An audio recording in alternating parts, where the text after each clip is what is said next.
Hello friends, જય અંબે, જય માતાજી. કેમ છો બધા? મજામાં? સ્વાગત છે તમારું મારી રસોઈની ચેનલમાં. મેં લીધું છે એક નાનું બટાકું છીણીને ફ્રેન્ડ, બરાબર. એમાં આપણે ઝીણું ઝીણું એક મરચું સમારીશું. તમે મકાઈનો લોટ, ચણાનો લોટ, બધાની ટીકી અલગ અલગ લોટની ખાધી છે. કોઈ દિવસ આપણે ભૈરણ ભેળાઈએ, આપણા જોડે ભૈરણ હોય બી છે ઘરે, દૂધીના મુઠિયાને એવું બધું કરતા હોય, તો આજે એની એક મસ્ત ટીકી ટાઈપ કે વડા ટાઈપ બનાવીશું. બહુ જ મસ્ત બનશે ફ્રેન્ડ. તો એના માટે મેં મમરા પલાળેલા થોડા લઈ લીધા છે અને 1-2 ચમચી કહો કે 4-5 ચમચી જેવું તમને ટેસ્ટ ભાવે એ રીતના મરચાં લેવાના, મમરા લેવાના અને થોડા અંદર પૌવા એડ કરવાના, બરાબર. અને એમાં આપણે એડ કરીશું થોડું ભૈરણ ચાળીને. તો ચાળી લઈ ભૈરણ જે રીતે તમને ભાવતું હોય એ રીતે મસ્ત લાગશે. એકવાર ટ્રાય ચોક્કસથી કરજો ફ્રેન્ડ. હા, 1-2 ચમચી તમારે ચોખાનો લોટ કે ચણાનો લોટ એડ કરવો હોય તો કરી લેવાનો. ના કરવો હોય તો કોઈ દાળ હોય તમારે પલાળેલી ક્રિસ્પી, એ બી તમે લઈ શકો છો. હવે આમાં આપણે ટેસ્ટ અનુસાર લીંબુ એડ કરવાનું, ખટાશ. જો લીંબુ ના એડ કરવું હોય તો તમે દહીં બી એડ કરી શકો છો. અને આપણે બેઝિક મસાલા લઈ લઈશું: મીઠું, મરચું, હળદર અને ખાંડ. મીઠું ટેસ્ટ અનુસાર, મરચું ને હળદર મેં એડ કરી દીધી છે. આમાં તમારે ચાટ મસાલો છે, ધાણા જીરું છે, એ તમે એડ કરી શકો છો. 1 ચમચી જેટલા તલ એડ કરીએ છીએ. ખાંડ એડ કરી દઈશું. આપણે લીંબુ એડ કર્યું છે ખાંડ બેલેન્સ કરવા માટે. ખાંડ ને લીંબુ ઓપ્શન છે, ના નાખવું હોય તો, બરાબર. અને હવે આમાં 1 થી 2 ચમચી જેટલો ચણાનો લોટ એડ કરી દેવાનો. બસ. આના જગ્યાએ તમે મકાઈનો લોટ બી એડ કરી શકો છો. અને કીધું એ પ્રમાણે દાળ કોઈ લેવી હોય તો બી લઈ શકો છો. હવે 1 થી 2 ચમચી આપણે અંદર ઓઇલ એડ કરીશું. 2 ચમચી જેટલું, બસ. હવે આપણે એને મસળી લઈશું એક ટીકી તૈયાર કરવા માટે. આમાં તમે કોથમીર, મરચાં, આદુની પેસ્ટ બી નાખી શકો છો. પણ હાલ ગણપતિ છે ને, એટલે ઘણા ખાતા હોય ને, ના ખાતા. એટલે હું નહીં ખાતી, ઉપવાસ છે એટલે મેં એડ નથી કરી. તમે કોથમીર, મરચાં, લસણની પેસ્ટ બનાવી નાખશો તો એનો ટેસ્ટ આખો અલગ જ આવશે અને તમને મજા આવશે ખાવાની. હવે લોટ આપણો બંધાઈ ગયો છે. આપણે એને 10 મિનિટનો રેસ્ટ આપી દઈશું.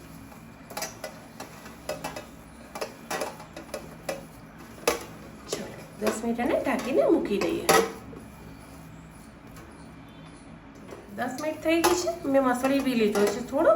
હવે એની નાની નાની ટીકી બનાવીશું. જો ફ્રાય કરવી હોય તો ફ્રાય કરવાની, અને ફ્રાય ના કરવી હોય તો તમે તળી બી શકો છો. આ રીતે મસ્ત ટીકી બનાવી દીધી છે. હવે તમારે ક્રિસ્પી એકદમ કરવી હોય તો બહારથી તમે કોટિંગ બ્રેડ ક્રમ્બનું ને એનું કરી શકો છો. અને સાદી કરવી હોય તો આ રીતે આપણે તળી શકો છો. એને તમે દહીં જોડે, કેચઅપ જોડે, ગ્રીન ચટણી જોડે એન્જોય કરી શકો છો. આ રીતે આપણે બધી ટીકી બનાવી લઈશું.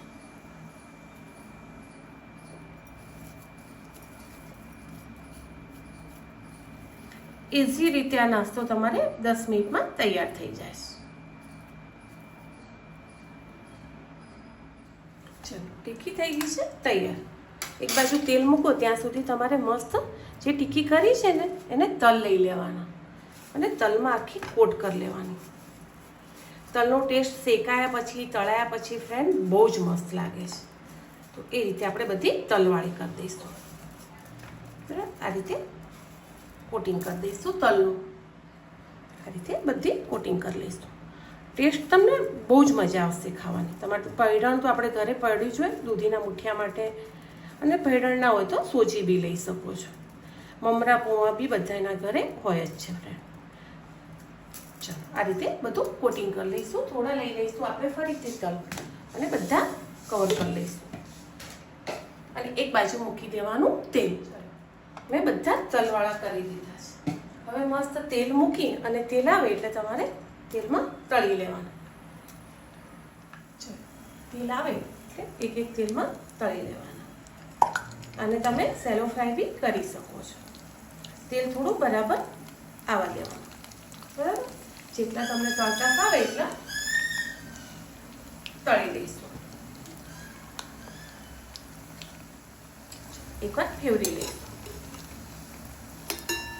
તમે ઘણા બધા ફ્રેન્ડ વડા ખાધા હશે, ભૈરણ ને બટાકાના વડા તમે ક્યારેય નહીં ખાતા હો. ટ્રાય પર ચોક્કસથી કરજો. ચાલો મસ્ત તળાઈ ગયા છે, દેખાય છે ને તમે? ફેવરી અને તળી લેવાના, જેટલા ક્રિસ્પી કરવા, અંદરથી તો સોફ્ટ જ રહેશે મસ્ત. અને ભૈરણ છે એટલે બહુ જ મસ્ત લાગશે. ચાલો એ રીતે આપણે બધા તળી લઈશું. તેલ બી બહુ ભરાતું નથી.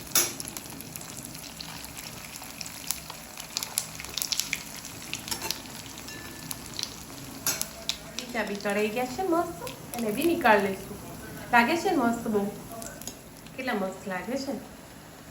અને તમને બતાવું કે અંદરથી બી કેટલા મસ્ત સોફ્ટ છે. ઉપરથી તો ક્રિસ્પી દેખાય જ છે અને છે બી ખરા, અને અંદરથી મસ્ત સોફ્ટ.